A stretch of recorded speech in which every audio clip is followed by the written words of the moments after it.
My name is Rebecca Collins. I'm 38, and I live in Chicago, where winter teaches you how to brace for a cold you can't always see coming. If stories of family, how they lift us and sometimes drop us, mean something to you, stay with me. I'll tell this one carefully, and if you'd like to walk with me through the whole journey, go ahead and subscribe so you don't miss the next chapter. The title of this story is Disowned. At dinner, I returned owning the restaurant. It began on a Thursday, the kind of night families save for celebration. The room was warm with clinking glasses and the scrape of chairs over polished wood. Our table stretched long as a runway, white linens and little votives flickering like proud, tiny hearts. The server poured red wine with a flourish. Somewhere behind the bar, a baseball game hummed without sound on a mounted TV, captions marching dutifully across the bottom. America in the background, as always. I took my place near the end of the table, where you sit when you're not the reason everyone's there. The cousins were already laughing, my uncle telling a story he'd told 4 times, each retelling a little bigger, as if truth were a sweater he stretched to fit. My mother's necklace caught the light. She smiled exactly the way she does when people are watching. My father adjusted his jacket and cleared his throat. My brother Michael, golden child since grade school, then med school, arrived late and was forgiven instantly. The server set down roasted chicken, a perfectly seared salmon, and a steak my father had sent back once already because he likes to test the line between preference and control. The air filled with butter and thyme, and beneath it, something you can't smell but you know, expectation. My father stood with his glass. "A toast," he said, and conversation quieted in a ripple. In families like mine, respect is a choreography. When he speaks, the room listens. "If excellence were a person, it would be Michael," he said, smiling. There were nods, chuckles, the soft embarrassment of a man receiving praise he's learned to accept as normal. Then my father's eyes found me. He didn't soften. He didn't clear his throat again as if this were the part he'd practiced. "Rebecca," he said, "you are nothing but a burden. We want to live without you. Get out, right now." There are words that fall like leaves and words that fall like stones. These fell like stones, and you could hear them hit. Forks paused midair. Someone coughed and then wished they hadn't. The server hovering by the bread basket looked away in the tender way strangers do when they've witnessed something private and unforgivable. My mother lifted her glass, met my eyes, and offered the kind of smile people use in department stores, polite, empty, rehearsed. She took a slow sip of wine and did not speak. Silence sat down between us and helped itself to a roll. I don't know if I stood immediately or if my body needed a second to remember how. The chair scraped the floor, loud enough to turn a few more heads. I folded my napkin because some part of me still knew how to be a daughter at a nice table. I placed it carefully to the left of the plate because order had been the religion in our house, and even now I wanted to leave things tidy. Not a hand reached for mine. Not a single voice, cousin, aunt, brother, rose to say, "Wait, are you sure? She's yours." I walked past the bar, past the television still narrating another team's struggle, past a framed black-and-white photo of the restaurant in the 1950s, when suits and hats made everyone look important. The host stepped aside. The door opened easily, as if it had been oiled for departures. Outside, the Chicago evening breathed a colder truth. The city hummed, taxis turned corners, and the air carried that steel smell of trains and lake wind. I stood under the awning, and for a heartbeat I heard only the thud of my own pulse, steady as a drum learning a new song. You think exile is a foreign country until your own family stamps your passport. I could have shouted. I could have told the door guy what had just happened 40 feet away and watched his face crumple with sympathy I wasn't ready to receive. I could have turned back and asked my father what debt he believed I owed, the ledger he kept, the interest he charged in shame. Instead, I did what daughters do when they learn their love has conditions. I stepped into the night and started walking.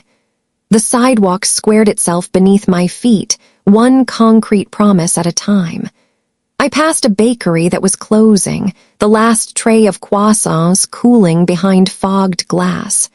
A woman inside flipped chairs onto tables, the metal legs clacking like a quiet applause. Across the street, a man in a hoodie held the door of a coffee shop for a stranger. She smiled. A little grace tossed across a small distance. I thought of the meals I used to imagine making in a life that felt far away. Lemon chicken on a Sunday, soft rolls torn open with fingers that trust there will be enough, soup that forgives you because you tried your best with what you had.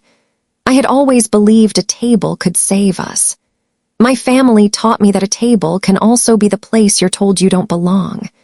There is a moment, if you've had one, you know, when your body decides before your mind does. It is the moment you leave the room. The moment your feet learn the story your mouth can't yet say. The moment you realize survival isn't a theory. It's a set of keys, a door that locks, a night you outlast. I didn't look back. Not because I wasn't tempted, but because I knew if I did, I might mistake their silence for gravity and fall into it again. At the corner, the light turned green for no one in particular. I crossed with it, a woman of 38 with nothing in her hands and everything in front of her. Somewhere behind me, a toast resumed. Somewhere ahead of me, a life began quietly the way most honest things do.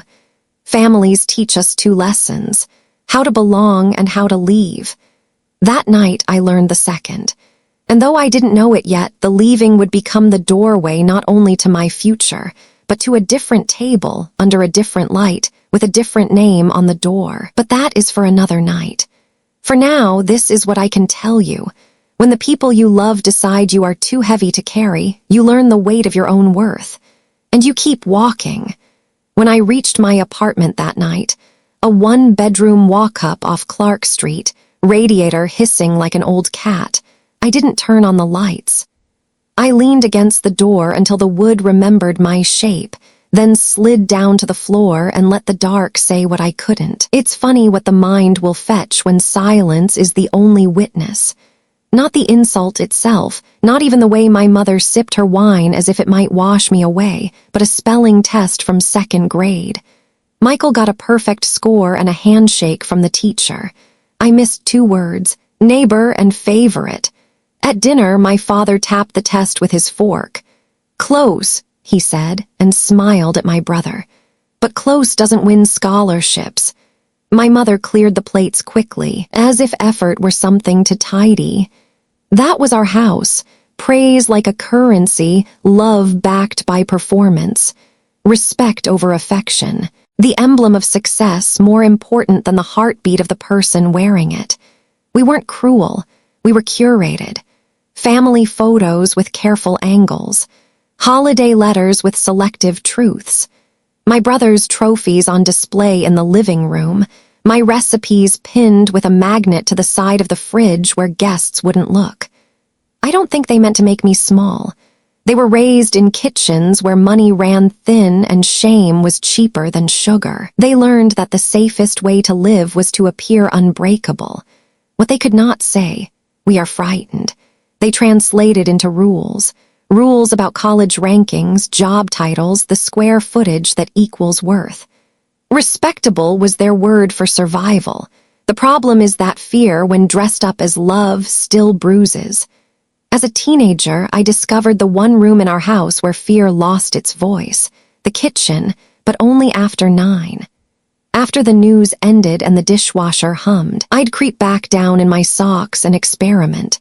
Cinnamon on roasted carrots, lemon zest in pancake batter, a pinch of salt on chocolate to wake it up. I'd write notes to myself on index cards, then hide them in a shoebox under my bed, my secret textbook, my private syllabus.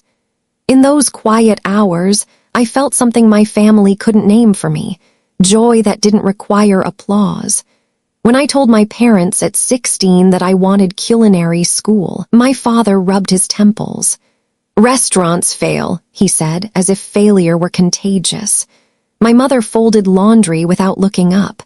"Sweetheart, you're smart, don't settle." Settle, as though the thing I loved were a downgrade from the thing they could brag about at Thanksgiving. So I learned to speak their language. I enrolled at a state college, took classes that looked good on paper, and kept my dreams nocturnal. I worked part-time at a cafe, told my parents I was saving for textbooks, and memorized the way heat moves through a pan like a story finding its ending. When I brought home a perfect grade in economics, my father patted my shoulder, already looking past me to where my brother stood. My mother clipped the report to the fridge and arranged it so the magnet covered my name. The night of the family dinner didn't spring from nowhere. It rose like steam from years of simmering. By 38, I had run out of ways to stay both loyal and honest, both the daughter they could display and the woman I was still becoming. Their toast was not a surprise. It was the final line of a speech we'd been rehearsing as a family for decades. I finally turned on the lamp and looked at the room I paid for. Second-hand sofa, scuffed coffee table, a plant I kept alive as proof I could. On the counter, a bowl of lemons.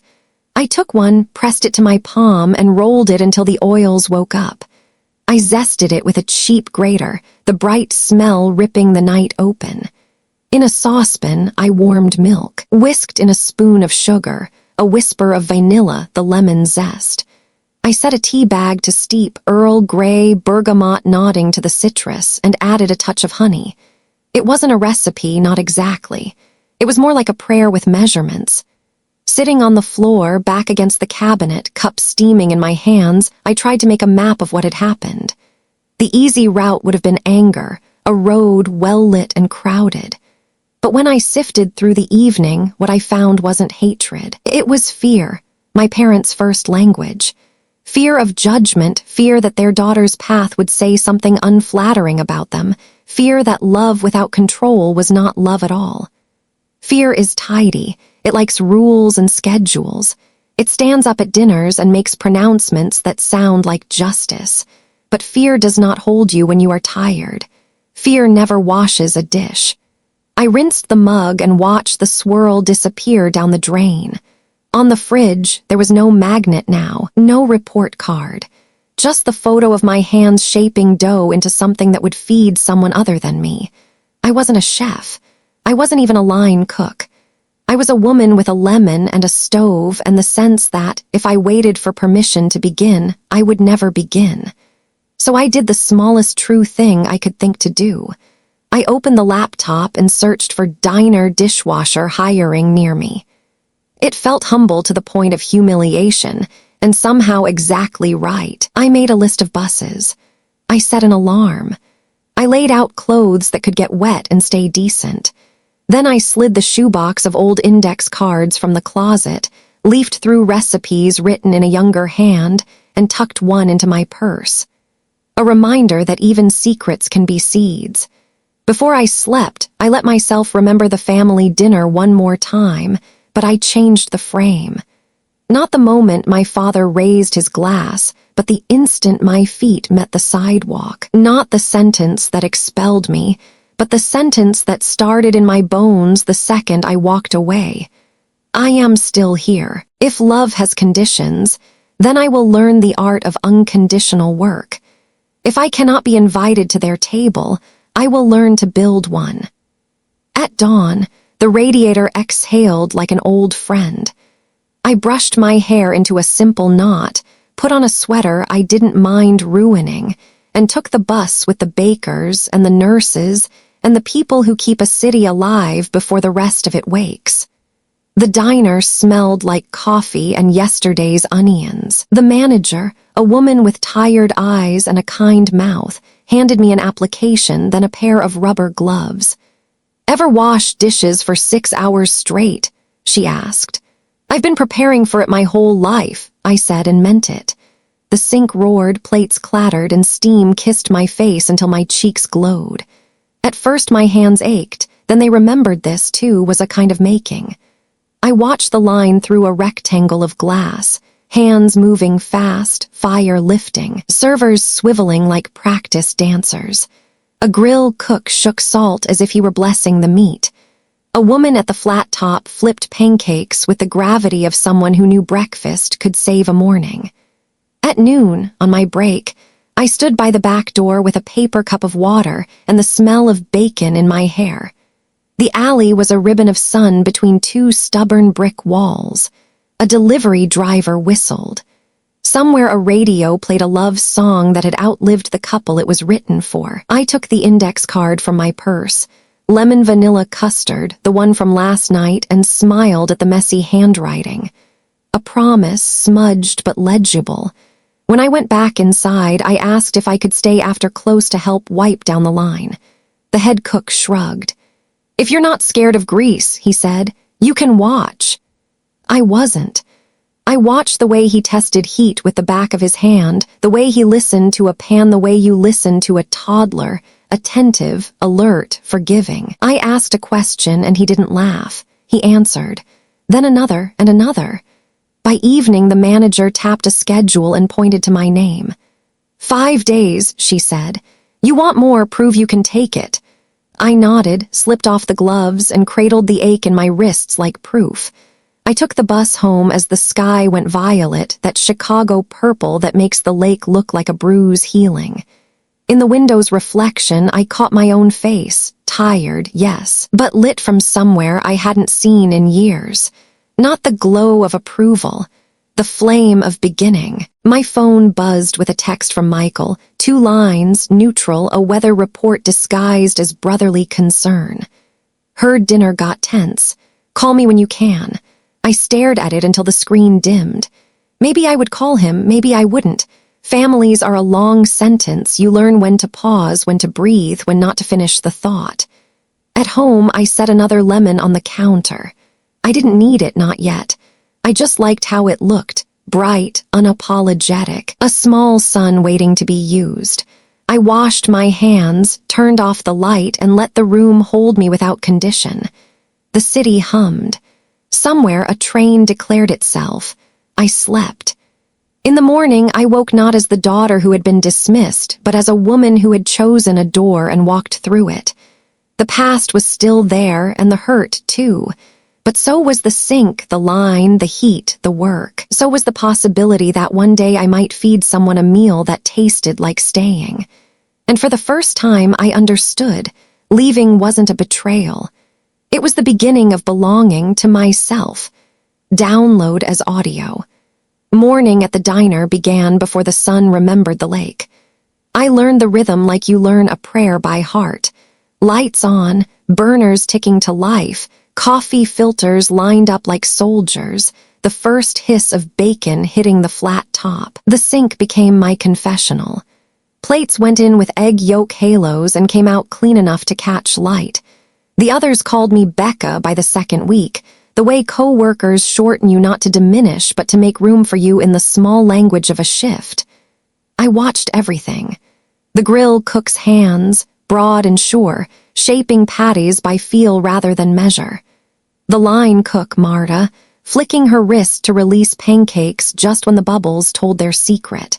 The head cook, a quiet man named Joel, carrying heat in his shoulders, moving pans like chess pieces. They didn't speak in praise or theory. They spoke in seconds and in temperatures. Not yet, Joel would murmur, and I began to hear what he did. The difference between sizzle and scorch, between impatient and ready. On Wednesdays, deliveries came. A produce guy with inked forearms and boxes of greens that still smelled like dirt. I learned what lettuce looks like before it has posed for a menu. Joel handed me a tomato and said, "Tell me if it's any good."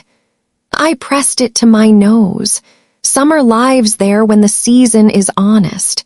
This one smelled like a promise it couldn't keep. Joel smiled. Exactly. The first time I asked to help on the line, he shook his head. "You'll know when you're ready," he said, and slid a plate toward the window, 2 eggs over medium, hash browns crisp at the edges like a good apology. I went back to my sink. Pride stung for a minute, then softened. I knew the language of waiting. I had survived a lifetime of it. Maggie arrived 2 weeks in, carrying her age like a well-used skillet, seasoned, sturdy, gleaming where it mattered. Everyone shifted when she walked in, not out of fear but out of the habit we save for people who keep us fed. She tied on an apron, tucked a pen behind her ear, and scanned the room with a kind of love that didn't need to be said. Later I'd learned she owned the place, but that morning she was just a woman who noticed when the napkin dispenser was empty and that Marta's shoelace had untied. "You knew?" she asked, pausing by my station. "Yes, ma'am. Don't ma'am me. I'm not the DMV. Her smile reached all the way to the lines life had written near her eyes. "You any good at listening?" "I've been practicing." "Good. Kitchens reward listeners." She tapped the stainless counter. "And people do too." After close, she found me wiping down the line, moving slow because I wanted to learn the geography of it, where the salt lives, where the oil rests, where the towels go to die. Maggie set a carton of eggs on the counter and cracked one into a bowl with one hand. "You cook?" she asked, as if she were asking if I prayed. "I try. Trying burns eggs." She pushed the bowl toward me. "Cook me a scramble." I did what I'd watched all day, heat a pan, butter when the metal could perfume the air without smoke, eggs whisked with a pinch of salt. I kept the heat too high because I wanted to prove something. The curds went rubbery. Maggie raised an eyebrow. "Again," she said without ceremony, as if the universe offered infinite do-overs to anyone humble enough to take them. The second time, I lowered the flame, stirred less, let time do the part pride always rushes. Soft curds formed, tender as a secret finally told. I slid them on a plate. Maggie took a forkful, then another, more judge than grandmother. She nodded once. "Don't chase the pan," she said. "Let the pan come to you." It sounded ridiculous and exactly right. My life with my parents had been a chase. A scramble with too much heat, a rush toward a finish I didn't choose. Here the lesson was slower, kinder. Control is not the same as care. Maggie didn't give speeches. She gave small tasks that were really lessons with edges sanded down. "Taste everything," she'd say. "Your mouth is your resume." Or, "If you can't fix it, rename it," which made us laugh until the day a broken hollandaise became citrus butter and the brunch crowd approved. I made mistakes. I salted like I was burying something. I plated like a child arranging toys, too careful, not enough trust. Once I sent out toast that had gone cold while I fussed with strawberries. The customer sent it back with a sticky note, warm heart, cold bread. It was the gentlest rebuke I'd ever received. I taped that note inside my locker. Let the food be as warm as you mean it to be. Little by little, the kitchen let me in. Joel showed me how to listen for the pancake's whisper. Marta taught me the secret of crispy potatoes. Rinse the starch, dry the shreds, let them meet the pan like an old friend, not a stranger. The dishwasher broke down one Friday lunch. I washed by hand for hours while orders screamed and the sink frothed and my fingers pruned. When it was over, Maggie pressed a cold bottle of water into my palm and said, "You didn't quit. That's 90% of cooking." I took the late bus home with shoulders that ached good and the kind of tired that earns sleep. On weekends, I began to experiment after close with whatever scraps I could rescue without stealing. Day-old bread, bruised peaches, a heel of Parmesan. I made a bread pudding that tasted like mercy and a peach compote that reminded me of summers that were kinder than our report cards suggested. The staff tried spoonfuls from plastic deli cups, offered thumbs up or silence, which in kitchens is its own language for fix it. Nobody asked about my family. I was grateful. And yet, the past showed up in small ways. The first time Maggie wrote my name on the schedule with a little star next to a short line shift, I took a photo and then erased it in case anyone looked through my phone. Old habits die like stubborn coals. When Michael texted me a photo of our parents beaming at a hospital gala, I felt that old tilt, the gravitational pull of a table I could not sit at without shrinking. I didn't reply. Instead, I flipped an omelet with a flick that would have made Joel proud and decided the sound of eggs landing whole was an answer. One afternoon, near the end of a slow lunch, a couple in their 70s split a club sandwich and ordered coffee. The man cut the sandwich so precisely it was like he'd once been a surgeon or a carpenter. The woman ate with careful pleasure, pausing between bites as if each were a memory she had to set down before moving on. When they were done, the man called me over because I was refilling waters. "Whoever made this," he said, tapping the plate, "knows how to keep lettuce cold." It was the smallest compliment. It landed like a benediction. I nodded. "I'll tell the kitchen," I said and did, even though what I really wanted was to run back and say Becca did. The dishwasher. But the better truth was simpler. We did. The person who set the tomatoes to drain, the one who toasted the bread, the hands that stacked and cut and remembered to chill the plate. The line between being seen and being part of something blurred in a way that felt like belonging. When Maggie finally slid me a clean white apron and said, "Tomorrow, you're on salads and sides," I didn't text anyone. I didn't take a victory lap. I hung the apron on a hook and stood there a minute while the room spun with end-of-day clatter. I thought about the family dinner, the declarative sentence my father had offered like a verdict, and then about this small, quiet promotion, unannounced, undeserved by pedigree, and yet earned one wet plate at a time. That night I stopped at the corner store for lemons and eggs, items that had become my way of telling the universe I was serious. At home, I practiced knife work on onions until the cuts were clean, and my tears came for the right reasons. I burned my first attempt at croutons and ate them anyway, because sometimes you need to taste failure to distinguish it from patience. Before sleep, I opened Michael's text again. I typed, "I'm good, work is good," I deleted it. I typed, "I'm learning to cook." I deleted that too. Then I wrote nothing, and for once the silence felt like agency, not absence. Morning came, and with it the apron, the station, the cutting board that would become my small country. Joel set a tray of vegetables beside me, tomatoes fat as summer, cucumbers that snapped when you bent them, a head of romaine as green as a yes. He didn't say don't mess up. He said, "Taste first." I did. The tomatoes were honest this time. The cucumbers were crisp as a new start. The romaine tasted like nothing until the salt found it, and then it tasted like itself. I learned the dressing's balance, acid to oil, comfort to bite, the way you learn to tell the truth, not too much at once, but enough to wake the tongue. We sent plates to the window, and they came back empty. A waitress tossed me a "nice job, Becca," as if I'd always been there, as if some invisible door in the kitchen had opened a notch and wouldn't close again. At the end of the shift, Maggie wiped her hands and nodded at the line. "You belong here," she said. It was 3 words, not a speech. It was everything I had never heard at a long table under bright lights. Outside, the city yawned into afternoon. Delivery trucks exhaled. A kid bounced a basketball against a wall that had been painted over 1,000 times and still wanted to peel. I tucked my hands into my pockets and felt the folded edge of an index card. On it, in my old careful script, a recipe I hadn't made yet. Lemon chicken for Sunday. I smiled, thinking of a different table on a different day, one where people would gather not to judge but to eat, and where the only question would be whether there was enough for seconds. The past had not changed.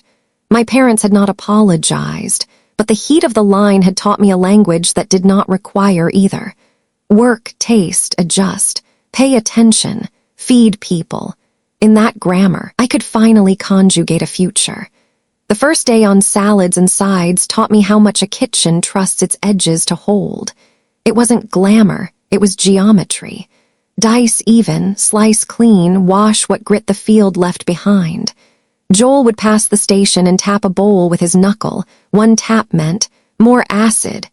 2 meant Stop apologizing with olive oil.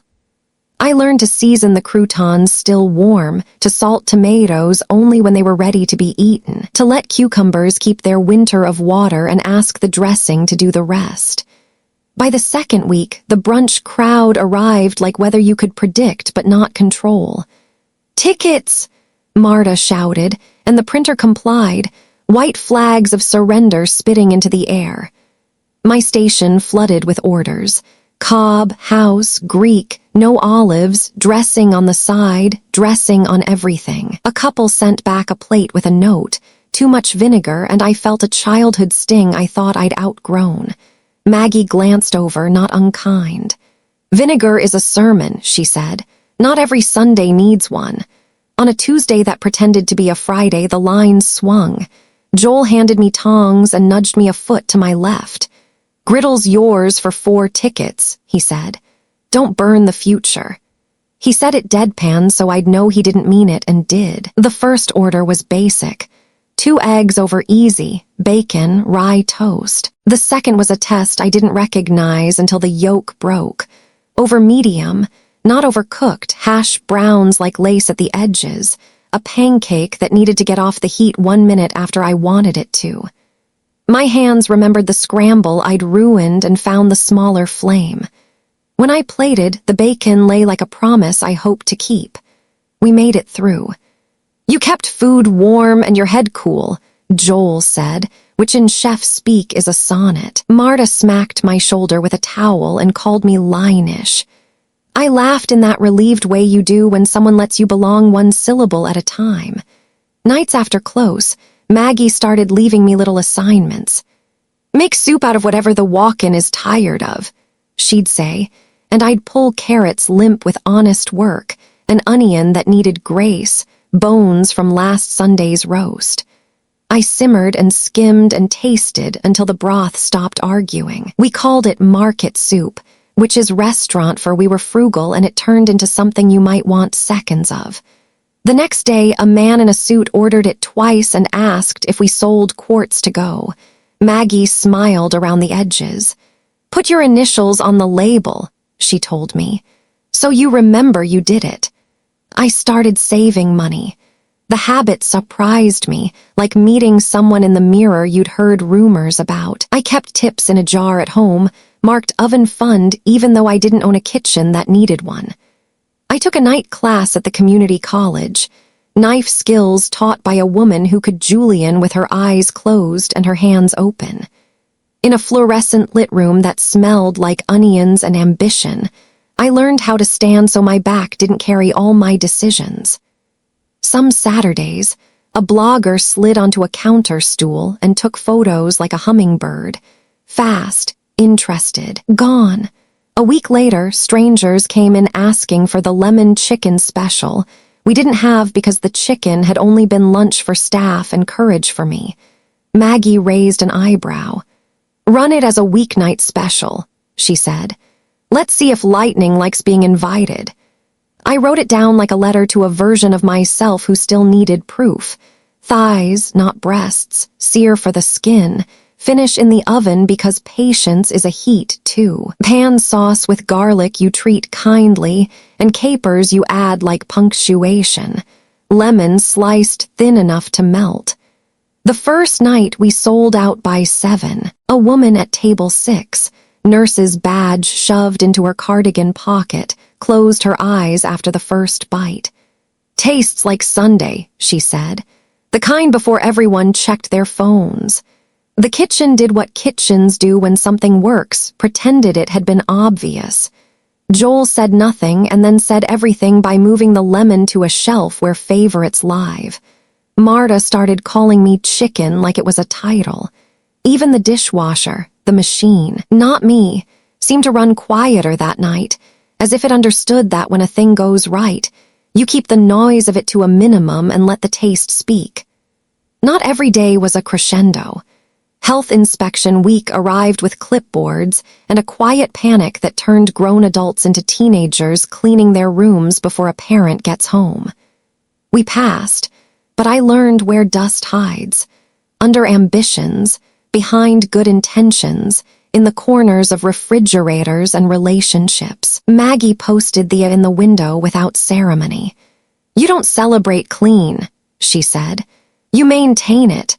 A snowstorm hit late March, the kind Chicago throws when you've already put your boots in the closet. We stayed open because diners do. The room filled with people who needed warmth that electricity can't make. A plowed driver with salt threaded through his beard, a teacher grading papers with blue pen mercy, a woman who cried quietly into her tea until her friend arrived and let her be quiet louder. The grill hissed like the winter wished it were summer. We fed them eggs and potatoes and the soup that had started as a compromise and become a comfort. Work, taste, adjust. The mantra held. One night, as I was counting out the register with fingers that smelled faintly of lemon and onions, Maggie leaned against the counter. "You ever think about a place of your own?" she asked, like someone asking if you've ever thought of naming a star. "Sometimes," I said, trying to sound casual so I wouldn't spill the jar of hope I kept hidden. "But wanting and having are different languages." "They are," she said, "but they share a root. You know what it is?" I shook my head. "Care," she said. "Most people don't fail at restaurants. They fail at caring every day at 3 o'clock when the lettuce needs washing and nobody's watching." She told me about a space 2 neighborhoods over, a narrow storefront that had been a florist, then a shoe repair, now a, for lease, sign that looked tired of its own job. "Terrible hood system," she said, "but cheap enough to teach you whether you want this for love or for applause." I went to see it on my only day off, the kind of Tuesday that lets light in at an angle that forgives. The floors were scarred. The walls had been painted the color of apologies. A small window in the back blinked like an eye that had forgotten how to open. I stood in the center and tried to hear it, what the room wanted to be if I listened longer than my fear. I could almost smell onions where there were none, bread where there was only dust, the citrus of a life I might be brave enough to squeeze. I didn't sign anything. I went home and cooked the lemon chicken for myself, plated it on a chipped dish I liked because it kept trying. I ate standing up, the way cooks do, not because I was in a hurry, but because some beginnings don't want chairs yet. I took out a sheet of paper and wrote 2 columns, reasons to wait and reasons to start. The left filled quickly, money, risk, the way failure would taste if served publicly. The right grew slower but heavier, work that felt like prayer, food that told the truth, a table where nobody had to earn their seat. Back at the diner, life kept moving forward in the only way kitchens allow. One order after the other, one mistake corrected by the next pass, one shift threaded to the next like beads on a string you hope won't snap. Michael texted a photo of our parents at a fundraiser, tuxedo and gown trimming the people I used to think were taller. I started to type, "I'm opening a place," and then stopped because I wasn't, not yet.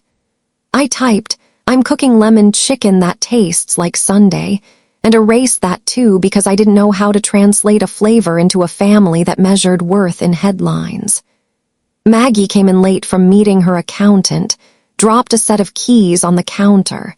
A duplicate, still warm from a machine that makes copies of access. "You're closing tonight," she said. "I want to see if the restaurant is safe in your hands."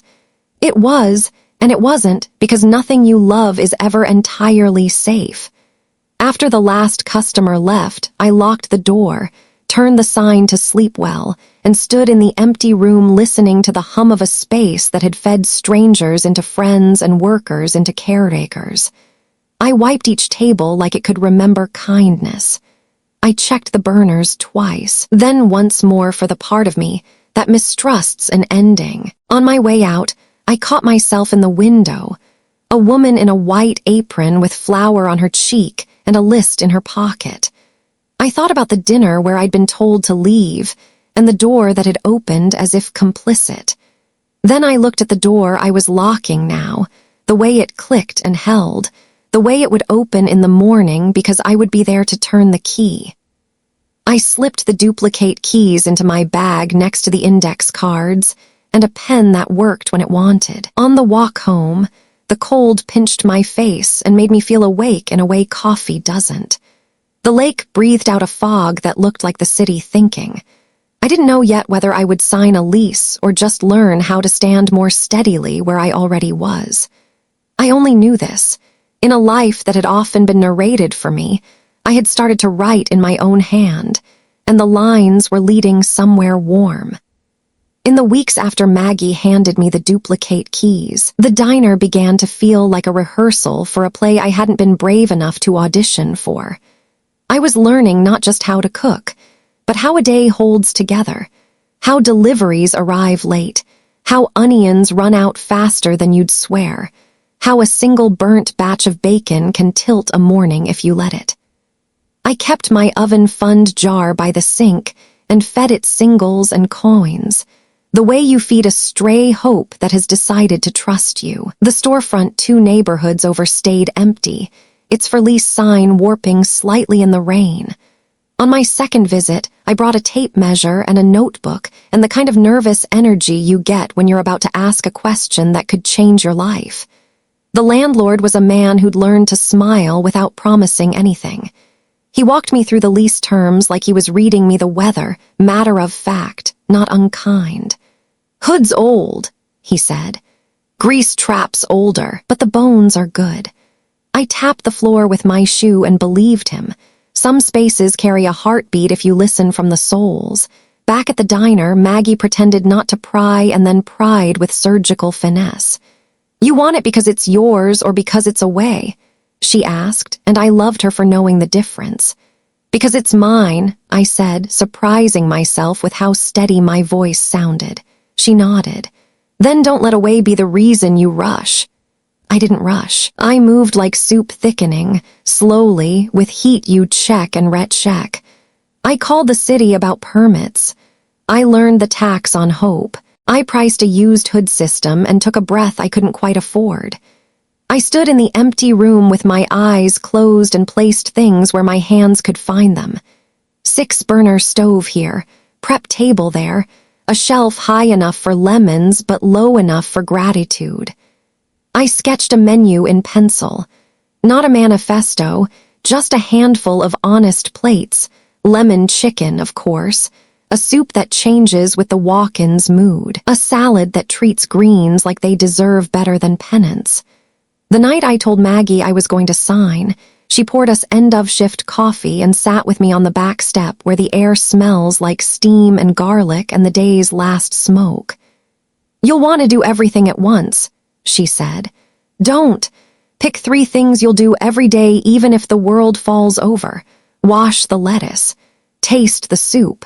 Pay attention to people's eyes when they take the first bite." She handed me a key from her own ring. "It doesn't open your door," she said, "but keep it in your pocket when you meet the inspector. It helps to remember you belong to a tribe." I signed on a Wednesday afternoon that felt like a Tuesday pretending to be braver. The landlord shook my hand, and for a second I imagined I could hear the room inhale.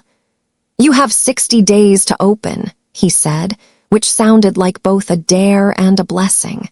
I texted no one. I walked to the lake, let the wind slap me into presence, and whispered to the water like a child confessing to a benevolent parent. I did it. The work was not cinematic. It was lists. Sanding the scarred floor until it looked like something that could forgive footsteps. Painting walls until the color said welcome without trying too hard. Crawling under a sink to meet the stubbornness of old pipes, opening boxes of plates that arrived with the reckless confidence of things that have never been dropped. A friend of Marta's knew a guy who could get me a refurbished range if I paid in cash and trust. I drew a line at trust and asked for a warranty. He laughed but said yes. At the diner, I still kept my shifts. The money mattered. The rhythm mattered more. In the cracks between lunch and dinner, between exhaustion and sleep, I built a place no one had ever eaten in and believed it could taste like home. Joel came by to look at the line and pointed with his chin the way men who have used up their words do. "You'll want the cold prep closer," he said, "and never hide the salt from yourself." He tightened a bolt with a quarter and left before I could thank him properly. People who teach you survival often pretend they were just passing through. I hired slowly. A server who moved like she'd always known how to carry other people's hunger. A dishwasher with a laugh that made the room less lonely. A college kid who could plate with care and take a joke. I knew better than to hire anyone who needed me to be their mother. I needed a kitchen, not a rescue mission. Menu testing happened the way most honest things do. Messily, with too much salt, then not enough, with a pan sauce that broke because I hurried it, and a vinaigrette that balanced only after I admitted lemon likes to lead. The lemon chicken settled itself by the third week. Crispy skin, pan deglazed with white wine that meant it, butter whisked in like an apology, capers that popped exactly where memory needed punctuation. I learned which brand of stock didn't taste like it had opinions. I found a farmer at the Saturday market who sold me greens that still carried the morning on their spines. "If you treat them right, they'll tell on you," he said, and I treasured the warning. The night before the soft opening, I couldn't sleep. I cleaned things already clean. I folded napkins as if I could bend anxiety into obedience.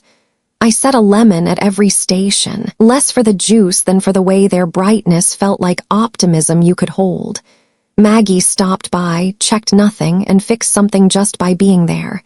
She put a small vase with 2 stems of something green on the counter. "Alive looks good next to food," she said. On her way out, she tapped the door frame.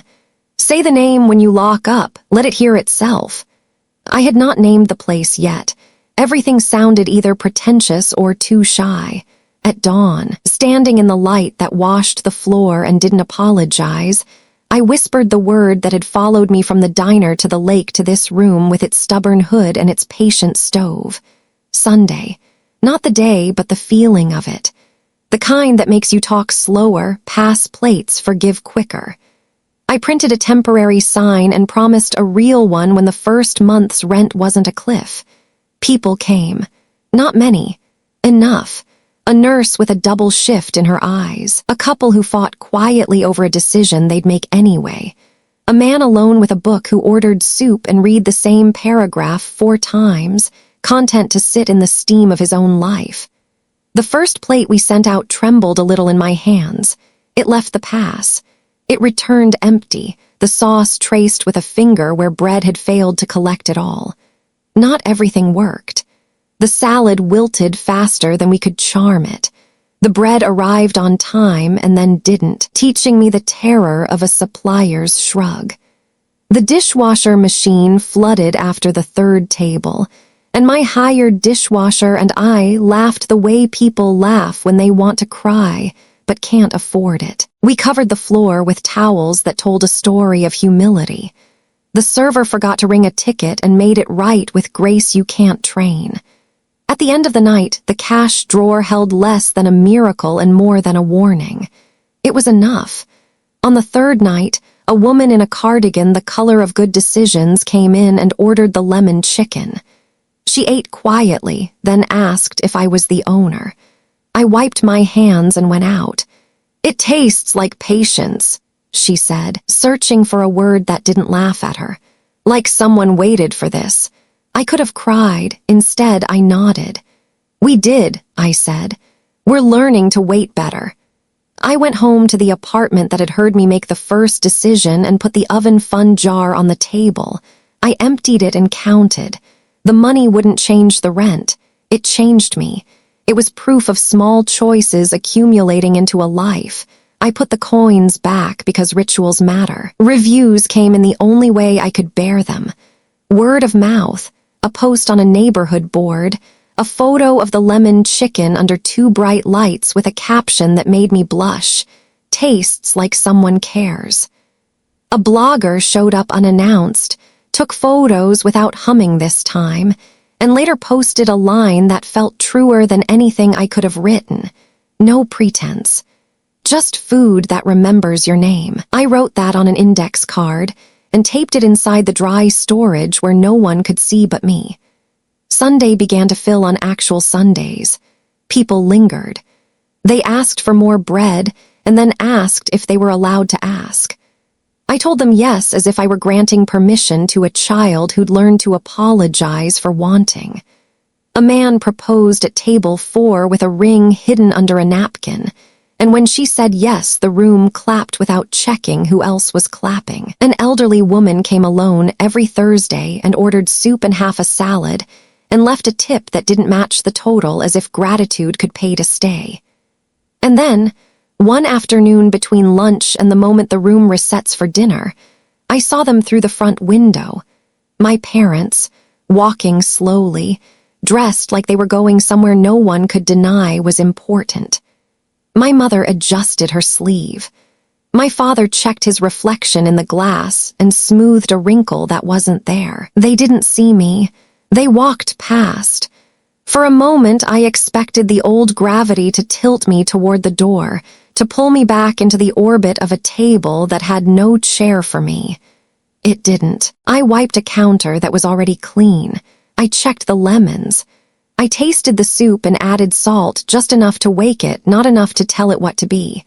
The room hummed its small, honest hum. Work, taste, adjust. The tribe's key warmed in my pocket like a private sun. When evening came and the first ticket printed, a couple splitting a salad, lemon chicken, and extra plate, I slid into the rhythm that had become a life. The door opened. The room filled, and somewhere in the city my parents sat at a table that was not mine and ate a meal I could not season for them. I felt the ache and the relief of that. I let both be true. By close, the cash drawer was fuller than fear. I locked the door, said the name, Sunday, to the empty room and listened as it said it back. The floor remembered our feet. The walls held the day. The lemons shone like small moons. I turned off the lights and stood a moment longer in the dark, grateful for a hunger that had learned its own language. Tomorrow, there would be more soup to taste, more lettuce to wash, more eyes to read at the first bite.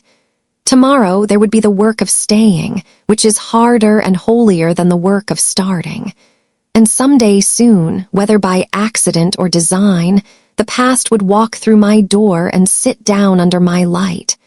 When it did, I wanted the food to be warm. I wanted the plates to return empty. I wanted the room to say what I finally could: you belong where you care. The week the blogger's post found its way beyond the neighborhood board, we ran out of lemons by Wednesday. I sent the college kid to the market with cash and a note, and he came back winded and triumphant, cradling a crate as if he'd rescued it from a river. By Friday, Sunday had a line at 6:15, people patient enough to wait for a table but not for a life. I learned to say, "We'll take care of you," and mean it without promising math I couldn't bend. Growth is not a parade. It's a series of tiny crises arriving in aprons. The dishwasher motor died mid-service and we became a bucket brigade, laughing because the only alternative was drowning. A supplier shorted us on chicken and I wrote a special that didn't need it. The card machine froze the way fear does, right when you're trying to be gracious. A woman sent back her salad because the dressing tasted like an opinion. I remade it, less lemon, more mercy, and wrote myself a note. Acid is a truth. Use it to wake, not to scold. Maggie started coming in later, staying less, watching more. "You don't need me at the line," she said one afternoon, which I heard and didn't. She poured herself tea and stood where the kitchen meets the room, the hinge where noise becomes appetite. "You're listening," she added, as if that were the hardest part. Maybe it is. On a slow Tuesday, a catering inquiry landed in our inbox. Glass ballroom, soft lighting, hospital foundation fundraiser. 10 past hors d'oeuvres, a carving station, a plated-in tray. The menu they suggested read like a resume. Safe, vague, expensive. I typed, We can do this our way or not at all, then changed it to something you could mail without starting a fight. They said yes to our lemon chicken if we would call it pan-seared citrus chicken with caper jus, and carry it like a secret we had agreed to share. We prepped for days. Marta taught the staff how to pass trays like they were dealing in generosity, not finger food. Joel sharpened knives until the edges could think for themselves. I practiced plating at speed because in rooms with chandeliers, time behaves like it outranks you. We loaded Cambros the way you pack a child's suitcase, everything labeled, nothing trusting the world to be kind. The ballroom smelled like flowers and money's cologne. Volunteers in black dresses arranged silent auction items, spa baskets, signed basketballs, weekends in places with front doors that look like aspirations. Doctors greeted donors with the ease of people used to walking in two worlds, science and ceremony. As our staff set up in a service hallway, I could feel the past approach before I saw it. My parents entered like they'd been invented for such rooms. My mother's dress was a color that knew its worth. My father's tuxedo fit him like a sentence he'd practiced his whole life. Their friends smiled wide and asked the questions people ask when they want to know how to rank you. I felt the old tilt, the gravity of chairs I had once wanted to earn. I steadied myself on a rolling rack of plates until the world agreed to slow. We served. The soup went out first, celery root velouté with a drizzle of olive oil that had learned to be elegant. It came back in empty bowls with lipstick rings like signatures. We passed canapés small enough to disappear without interrupting a story. The lemon chicken marched from the kitchen in disciplined rows and returned as bare plates stacked like proof. Halfway through, my mother paused at the edge of the dance floor and closed her eyes while a violinist teased a melody from a song people play when they want to remember being kind. For a moment, she looked like a woman who had aged into softness. Then a friend touched her elbow and the mask returned. My father laughed in a circle of men who hold titles like lanterns. They did not see me. I was behind a drape, at a station, in whites, a woman with a towel at her waist and a burn blooming on her wrist the way work marks you when it wants to be taken seriously. I thought of going to them, announcing nothing and everything. I am here. I feed people who thank me with empty plates. Instead, I seasoned a pan sauce, tasted, adjusted, and sent another plate into a crowded room where old versions of us still sat, waiting to be impressed. At the end of the night, the event coordinator handed me an envelope with a check and a business card clipped to it. "From the venue manager," she said. "They were impressed with your team. Also, the owner of the restaurant on Dearborn asked about your chicken." The name snagged in my chest. Dearborn, the address of a night I still walk out of in my sleep. Later, in the loading dock's fluorescent honesty, I unfolded a glossy one-sheet tucked behind the card. On the market, historic restaurant space, fixtures included, serious inquiries only. A photo of the facade I knew better than my own childhood house blinked up at me, proud as ever. The caption didn't mention ghosts. I took the long way home, passing the lake because water has a way of editing your thoughts. Chicago breathed out its neon and bus brakes and the particular hush that comes after applause. At a red light, I held up the flyer to the street lamp and watched the building's picture glow like a possibility and a threat. I tried to imagine my name on that door. I tried to hear if the room would take me in or spit me out. Back at Sunday, we unloaded Cambros and wiped what was already clean, a ritual that allows adrenaline to drain without breaking anything. The staff drifted off in 2s and 3s. I made a pot of tea with leaves I save for nights when the past knocks. Maggie sat on a milk crate and watched me avoid my own thoughts. "Who'd you see?" she asked, because mentors ask that way, sideways like they're pointing at a bird. "My parents," I said.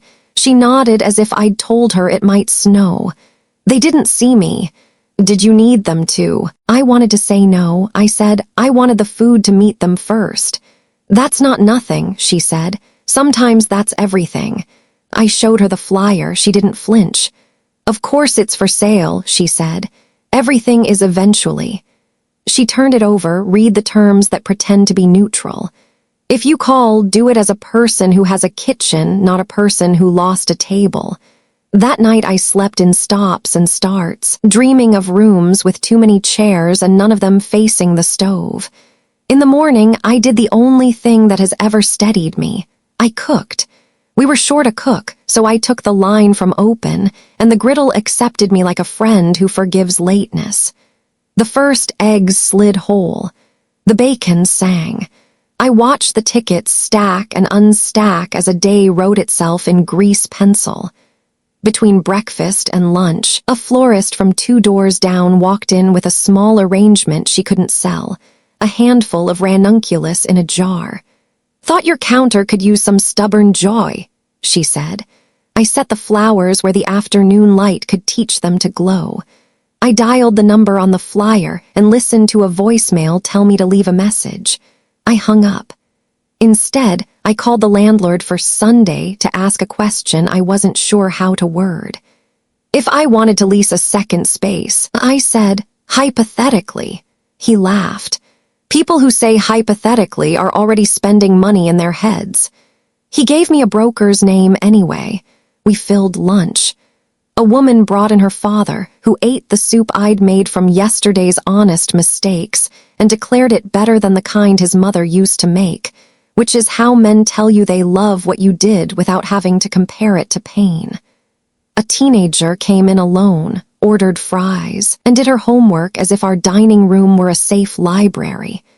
A man at the counter told me he'd just been laid off and asked if there was anywhere in town that reminded him he was still invited to take up space. Here, I said, and sent out a slice of cake on the house. He tried to argue. I shook my head. Some debts you pay forward because backward is a road that collapses. Maggie pulled me aside before the dinner rush. You can go see it, she said, as if I'd asked, but don't go as a pilgrim. Go as a buyer. I went after close, when the block was quiet and the building stood in its own reflection like an old actor outside a theater with his name still faintly on the marquee. A broker with tired shoes jingled keys and pushed the door open. The room smelled like memory and bleach. The chandeliers blinked at me, confused to be off. In the far corner, I could still hear a younger version of myself setting down a napkin too carefully. I walked the floor, pressed my palm to the bar, stood where my father had stood to raise his glass. The room did not apologize. Rooms rarely do. The broker talked about foot traffic and liquor licenses and transferable goodwill as if goodwill were a fixture you could bolt to the wall. I looked at the kitchen, bigger than mine, older than mine, haunted and hopeful.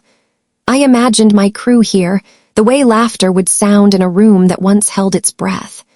I imagined my mother at a corner table, not as a queen, but as a customer. I imagined the sign over the door, Sunday in letters that had learned to soften light.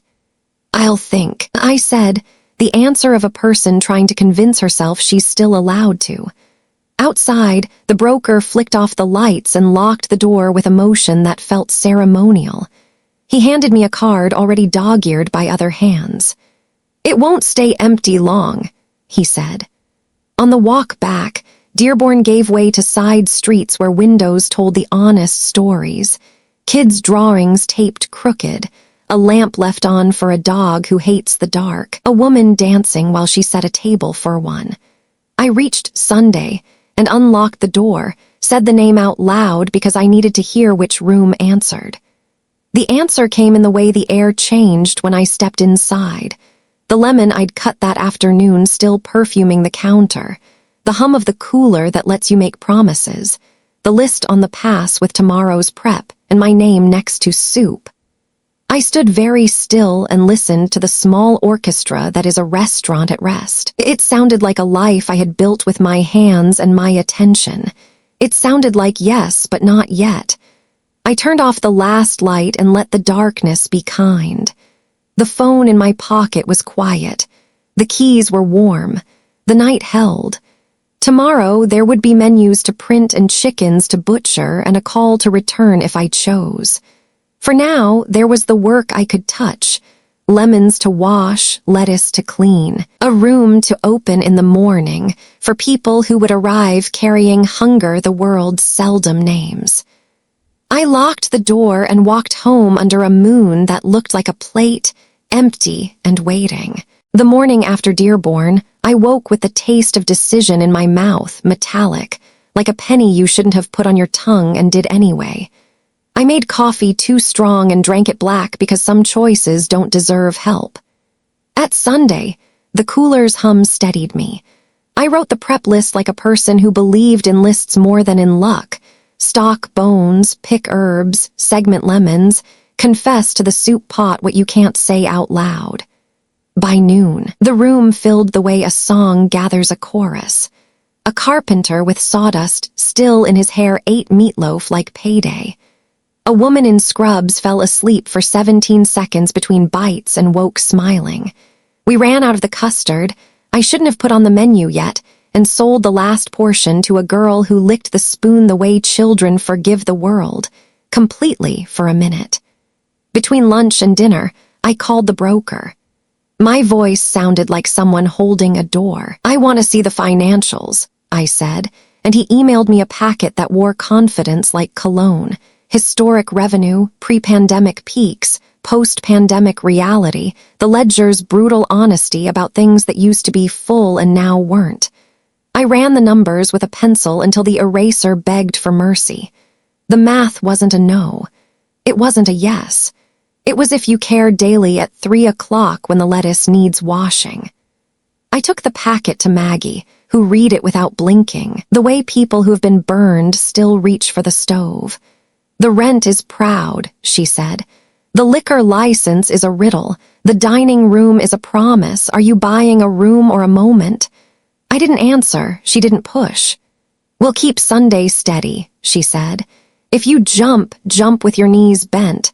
That night we fed a table of teachers who laughed like relief and tipped like gratitude is a savings account. After close, Joel stayed to fix a wobble in the oven door that had learned bad habits. "If you take Dearborn," he said, not looking up, "don't make it a museum. Make it a kitchen that forgives." It was as close to a blessing as he could bear. I toured Dearborn again, this time with a contractor who called walls by their first names. "She'll need new ducting," he said, patting a vent as if consoling an old dog. "Floor's good, bar's better. The walk-in's a liar, says it runs cold and doesn't. You want to cook here, you'll spend money where no one can see." I nodded. My childhood had taught me the cost of appearances. I was ready to invest in the invisible. Back at Sunday, the city sent an inspector with a pen that made hope sit up straight. We passed, not because we were perfect, but because we were honest. "You clean behind the truths," the inspector said, almost kindly, and marked his paper with a letter that made our window look like it could stand taller. I texted the broker, "Let's talk terms," and sat very still for a minute to feel the quiet before the next noise. The offer went in on a Thursday. The counteroffer came Friday at 4:17 because some people were born to test your prayer life minutes before the weekend. We negotiated like two surgeons arguing over where to cut, firm, precise, certain we would both be blamed for the scar. When we met in the middle, I went to the lake again and did what I do when the world is too loud. I named the things I could touch. My hands, my stove, the lemons that did not care who signed a lease. We kept Sunday open through the paperwork maze. The staff learned to read me the way cooks read heat, when I was a simmer and when I was a boil. Family meal became a ritual that could hold us. Pasta with sausage on days we needed salt and fat. Rice and beans on days we needed thrift and truth. A salad crunchy enough to remind us we were still alive. We ate standing, leaning, laughing, and we said behind and hot to each other even when we were just passing kindness.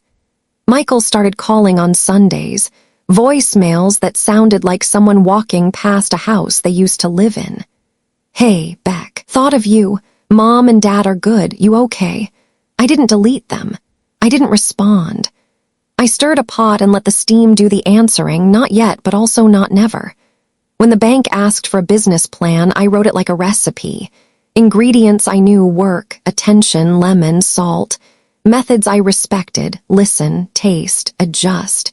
Yields I refused to lie about: 40 covers on a Wednesday if it rains, 60 if the city forgives traffic. I tucked in a paragraph about Sunday, the feeling, not the name, and how I wanted Dearborn to carry it without mimicry.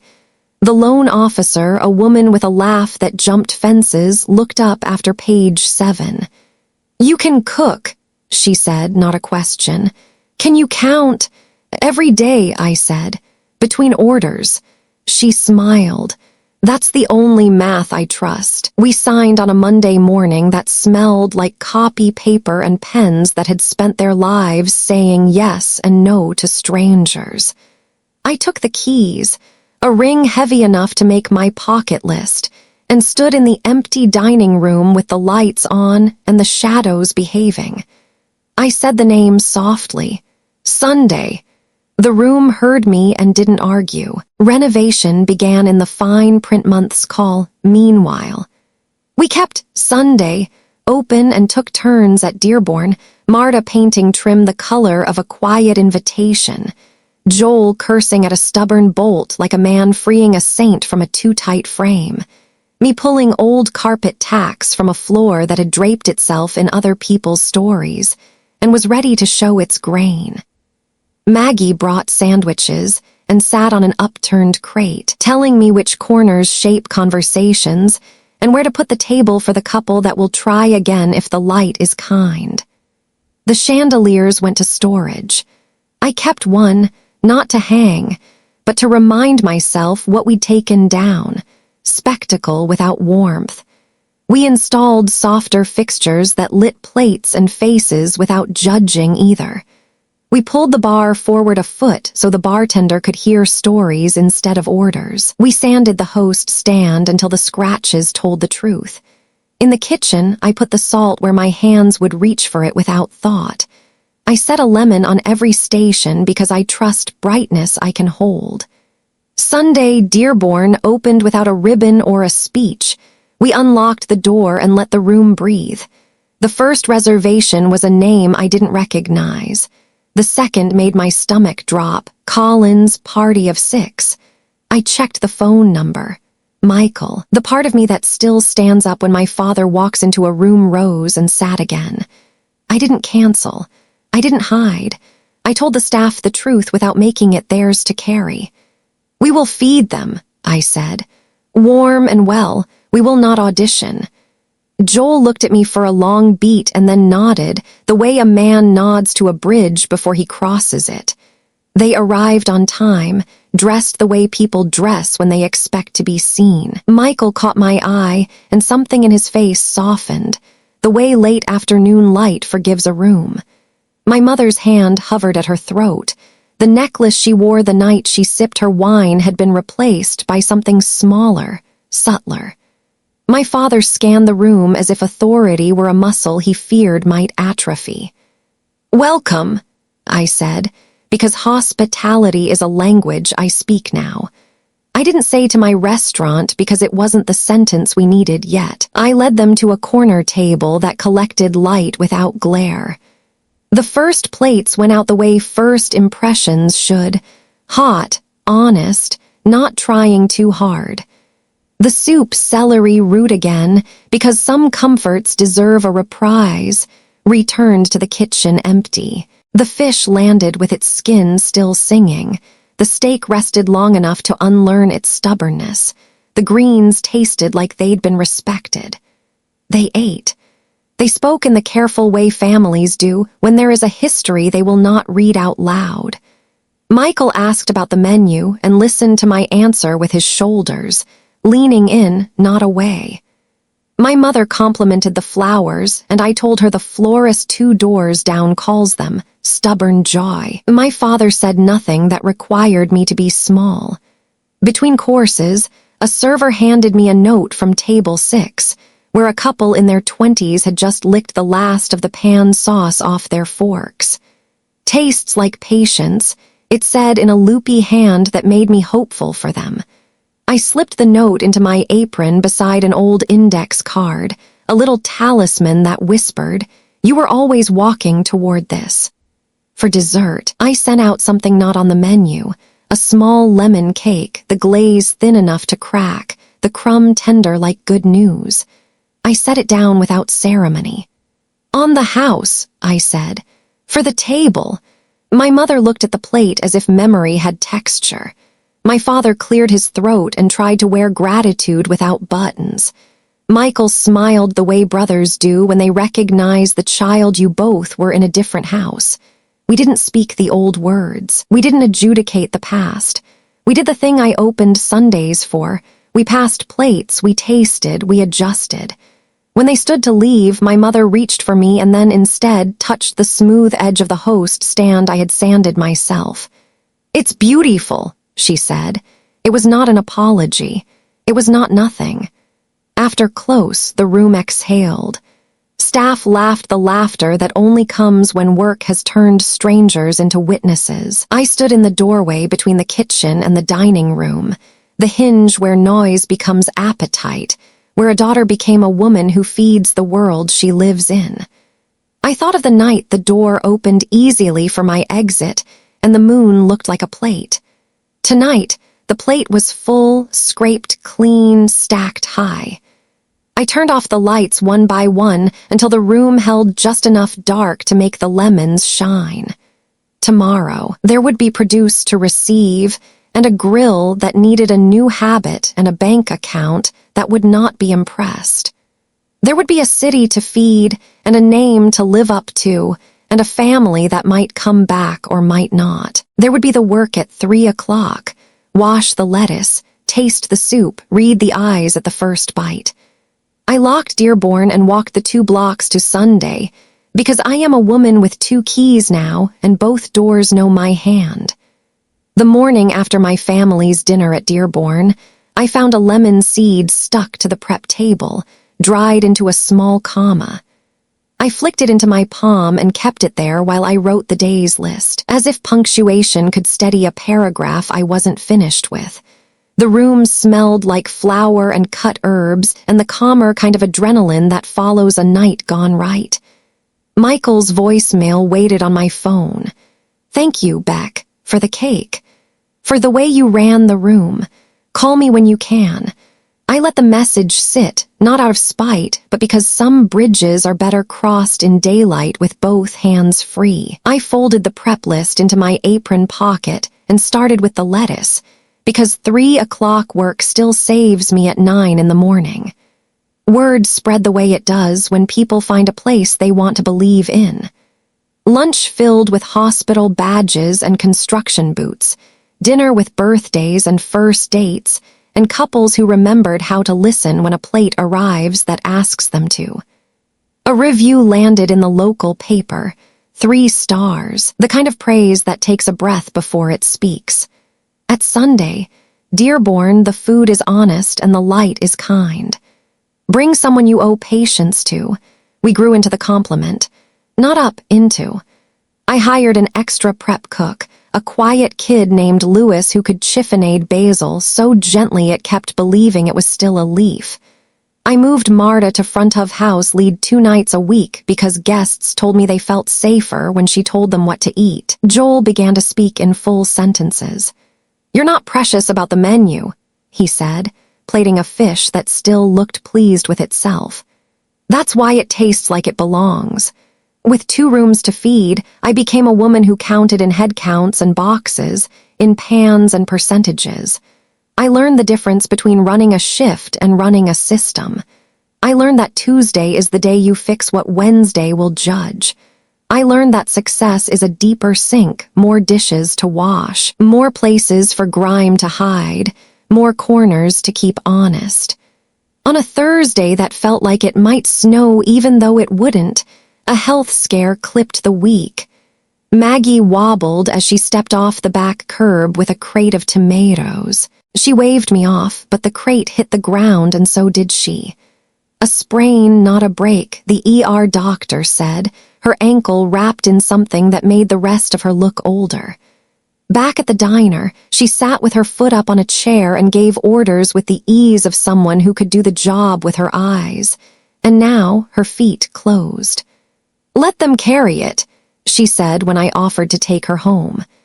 "You build things to survive your naps." She scribbled a list for us in a hand that made the letters look like small tools. Order vinegar. Interview dishwasher candidate. Call the linen service again. Tell Becca to stop trying to be a chimney. "What does that even mean?" I asked. "You're trying to be the thing smoke goes through," she said. "Let it find the vent. You stay the heat." I tried, but the week tested us. The new server no-showed on a Friday. The pastry cream broke in the middle of a double-booked second turn. The delivery truck forgot we exist. At Dearborn, the espresso machine decided to speak only steam. At Sunday, the register tape jammed right when a line of regulars waited to pay. I felt the old temptation. Fix everything, be everything, wear yourself thin enough to pass light. Instead, I made lists and delegated like someone who'd finally believed the tribe key in her pocket wasn't a charm. It was a contract. On Saturday, in the middle of a packed service, the power blinked. Not a full outage, just that sly, mean flicker that makes a kitchen hold its breath. We checked the walk-in. We lit the candles. We kept going. A table near the window started a sing-along of something half the room knew and the other half forgave. The city caught its balance, and so did we. When the lights steadied, someone clapped as if we'd made the grid ourselves. Between shifts, I called Michael. We met at a coffee shop around the corner because neutral ground is sometimes the only ground that doesn't quake. He ordered black, I ordered tea. We sat with the awkwardness like it was a third sibling who had moved back home. "You're good at this," he said finally, which was what he could manage for "I'm proud of you" without betraying his fluency. "You ran that room." "I learned to listen," I said, and he nodded like that was both obvious and miraculous. He told me our parents had liked the food, which is how our family measures permission to speak about feelings. "Dad said the steak was perfect," he said. "Mom wants your lemon cake recipe." I shook my head. "Tell her I'll bake it for her. Some things don't travel." He looked down at his cup. "They won't apologize," he said quietly, the first time he'd spoken our language without subtitles. "I know," I said, and held the knowing like a hot pan, carefully with both hands briefly. "This isn't about that anymore." "What is it about then?" "Feeding people," I said. "Even them." He smiled the way you do when a piece of furniture finally fits the room it was always meant for. "I can work with that," he said. On the way out, he slipped cash into the tip jar because he is a man who has learned you say thank you with money when words fail you. At Sunday, that evening, a woman my mother's age came in alone and ordered the lemon chicken. She ate half, asked for a box for the rest, and told me without prompting that she and her daughter hadn't spoken in months. "I keep standing in the doorway with the wrong sentence," she said. "I rehearse the apology and then say something else." I nodded and packed the leftovers with a lemon wedge that looked like sunshine disciplined into a shape. "Food helps," I said. "It won't fix it, but it helps." She left me a thank you in the only currency grief carries, tenderness with no return address. We started hosting pay what you can Sunday suppers once a month, an idea that arrived the way good ones do, unannounced, certain. The first night a line curled down the block, a collage of the city I loved. A nurse in clogs, a man with paint on his knuckles, a teen with a backpack, a woman with a baby who wouldn't settle until the room did. We fed them soup and bread and a mane that could hold conversation. People paid cash or didn't, or slipped a note that said, "I'll volunteer next time." Some did. A man brought his guitar and played softly until the child fell asleep on his mother's chest. When we cleaned up after, the kitchen smelled like onions and mercy. The week after, a letter arrived, real paper, good pen, my name written in my mother's hand that has always made lists better than apologies. Inside, a recipe card from her box, yellowed, the ink faded to the color of old lavender. Your grandmother's lemon cake, she'd written at the top. Below, she had crossed out 2% milk and written whole. At the bottom, in small letters as if to add less weight to the page, thank you for dinner. It was beautiful. No sorry, no rewrite of history. Just a card, a substitution, a sentence that didn't try to be more than it could. I set the card next to my own index recipe and smiled at the way our handwriting argued and then agreed. I baked that cake for staff meal, cutting pieces too big on purpose, because celebration needs no decorum when it is for the people who lifted a week. We ate standing, grinning, the glaze cracking like the ice on a river that's ready to move again. Near close, the host whispered that a man was waiting by the bar, alone. My father. No tuxedo, a jacket he'd had for years. He stood like a person in a museum who had paid admission and wasn't sure what to do with his hands. I walked over, not as a child, not as a judge, but as the woman who owned the room. Dad, I said. Rebecca, he answered, my full name his fence and his flinch. He looked at the lemon centerpiece and then at me. Your bartender makes a proper Manhattan, he said, because in our family this is foreplay for sincerity. Thank you, I said. We stood, we did not sit. I shouldn't have. He stopped, rearranged the sentence, tried again. I didn't know how to be proud of something I didn't recognize. I let the words hang, I didn't reach to hold them up. He took a breath like a man about to take a plunge into water that is colder than his courage. You feed people, he said. They are happy. He looked at the door, at the room, at his hands. I'm learning. It wasn't the apology I'd written for him in my head 100 times. It was a door cracked open. It was enough air for a room to consider letting in more air later. Would you like a piece of lemon cake? I asked. He nodded. We stood at the bar and ate in the silence of a new language, forks, chew, swallow, breathe. He said the cake tasted like Sundays. I said that was the point. He left cash by the plate, more than the cake deserved, less than the years owed. On his way out, he touched the host stand the way my mother had, as if the grain could tell him something he had missed. After he left, I sat in the back with my ledger, the numbers marching across the page like a truth you can love because it does not lie. We were not rich. We were solvent. The staff got paid, the lights stayed on, the lemons kept coming. Dearborn felt less like a ghost house, more like a room my life had grown to fit.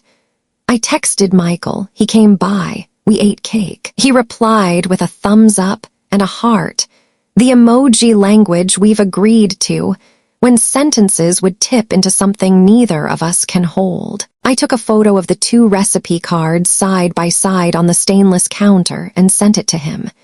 He wrote back, keep both. That's the truth. Close came and the room did its soft retreat into itself. I washed the last pan because some habits are for life. The duplicate keys warmed in my pocket and felt, finally, not like a burden but like belonging, 2 doors, 1 name, a woman who had learned how to be the heat and let the smoke find its own way out. Tomorrow, there would be inventory and an oven that ran a little hot on the left, and a reservation from a couple celebrating 41 years of trying again. Tomorrow, there might be another letter, or none. There would be soup to taste at 3 o'clock, and the discipline of washing the lettuce even when the world thinks you've made it.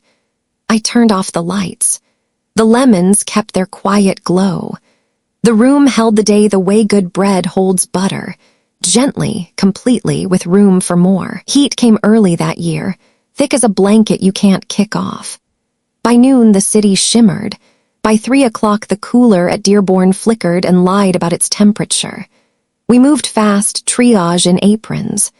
Joel barked temps. Lewis packed ice like he was rescuing summer. Martyr rerouted prep to Sunday. where the walk-in still held its nerve. I sent the staff in shifts, arms full of pans and Cambros, a little caravan of survival crossing 2 blocks as if it were a border. At 4, the power hiccuped, then went out, first on our side of the street, then across the block, a rolling dimness that made the afternoon swallow its pride. Gas still ran, mercy, so we lit the burners with matches and cooked like the clock was hunting us. I called the city to report, called the broker to ask if the building's promise included a generator. It did not. Called Maggie to say I needed her calm more than her ankle. She arrived with a crate of candles and a lemon in her pocket. "Feed the neighborhood," she said, not bothering with preface, as if the instruction had been sitting in a drawer labeled in case of the world.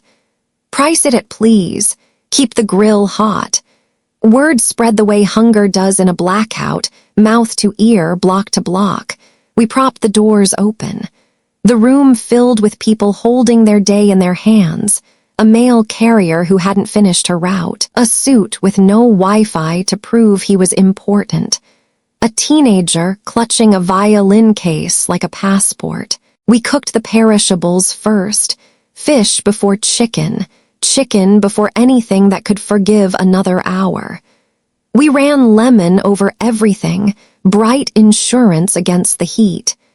Someone set a battery-powered radio on the bar and found a station with a voice that sounded like a neighbor. The announcer said the grid would be back when it was back, and in the meantime, please check on people who don't like to ask. A nurse from the hospital 2 blocks over grabbed a tray and circulated water like a sacrament. Lewis passed out slices of bread and called it a plan. Children colored on the backs of menus with pens that had outlived several ownerships. Around dusk, my parents appeared in the doorway, shadows first, faces second. They carried 2 bags, loaves from a bakery that had decided flour should be useful, and a box of tea lights my mother must have collected for a party that got postponed by adulthood. "We heard you were open," Michael said, appearing a step behind them, his tie loosened, his sleeves rolled to the part of an arm that means help. My father held up a flashlight like a white flag. I nodded toward the back. "We're making do," I said. He nodded back.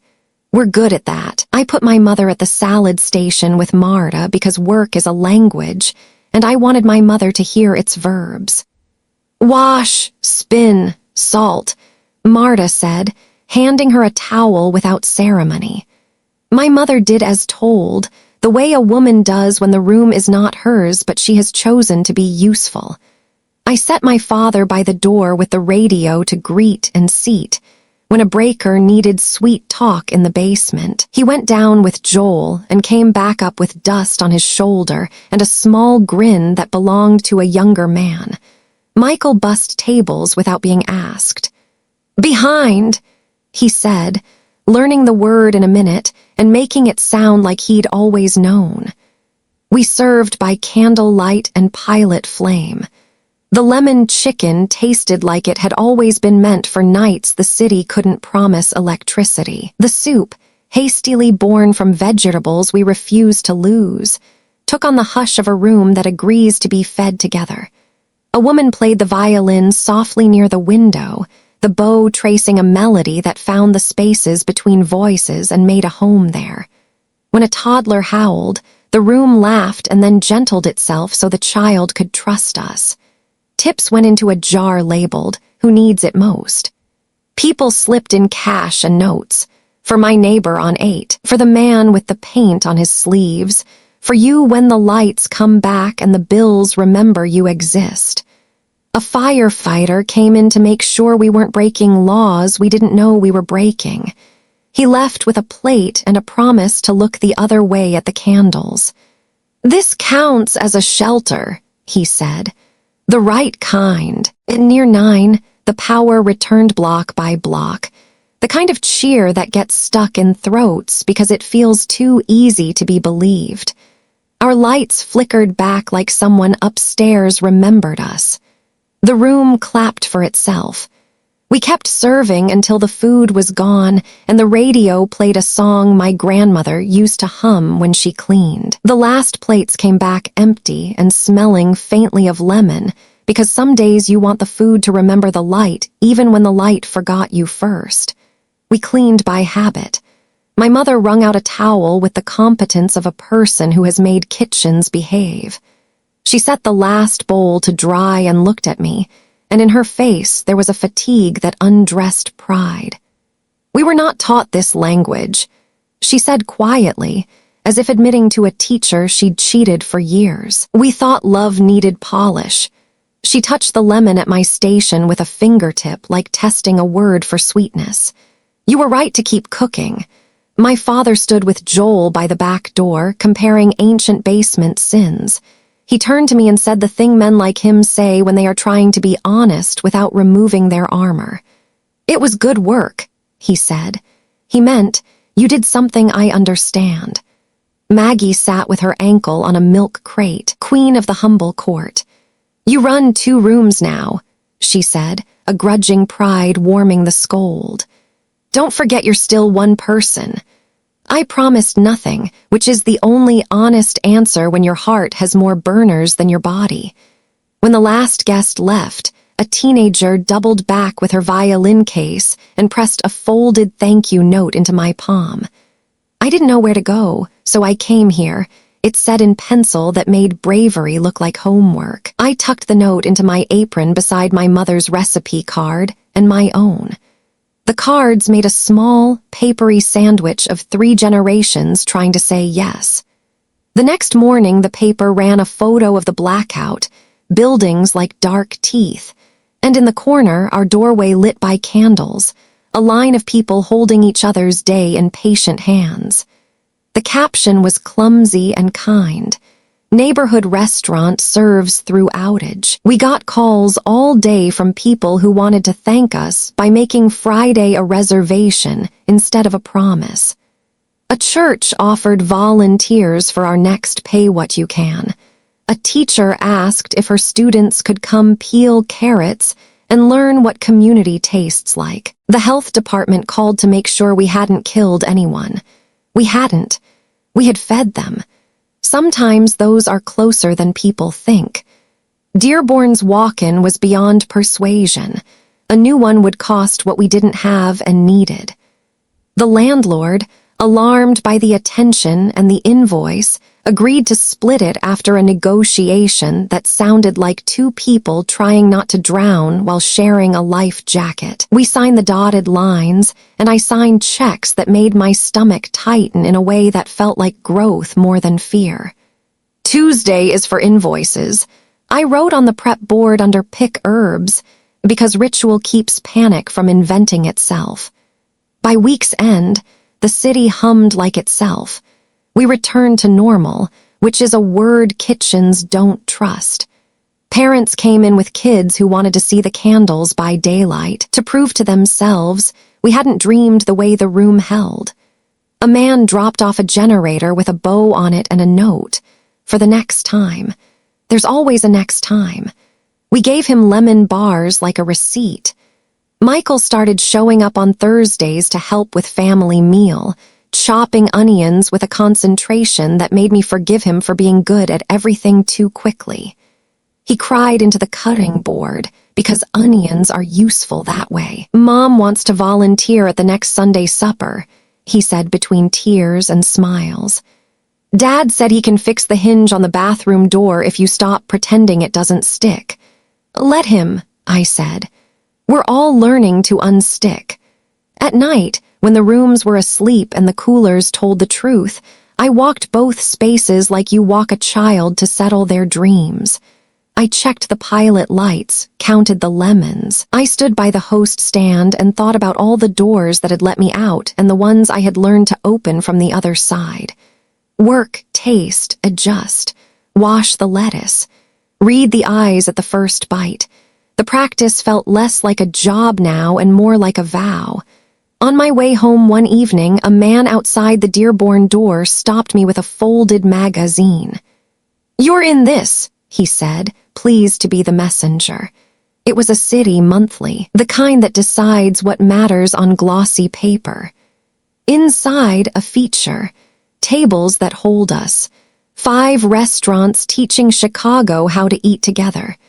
Photos of Sunday and Dearborn, staff grinning despite themselves, Maggie's ankle wrapped and regal, Joel pretending not to be photographed, Marta holding a plate like a herald. The writer had eaten the lemon chicken and called it a memory learning to forgive, a sentence I wanted to argue with and keep.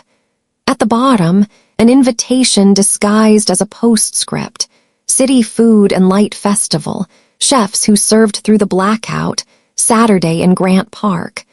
Bring your stations, bring your stories, feed us. I folded the magazine and slipped it under my arm like a letter from a future I hadn't dared to admit I wanted. The park would be full of tents and laughter and the kind of electricity that doesn't fail. We would set up next to people who had also kept their burners lit in the dark. We would cook. We would tell the truth with salt and heat. At home, I set the magazine next to the 2 recipe cards and the teenager's pencil note. The pile looked like a curriculum. I brewed tea and stood at the window, the city blinking itself to sleep. Somewhere, a violin practiced scales. Somewhere, my father was looking up hinges online, and my mother was rewriting a grocery list to include whole milk. Somewhere, the thermostat inside me that measured worth by other people's applause clicked quieter.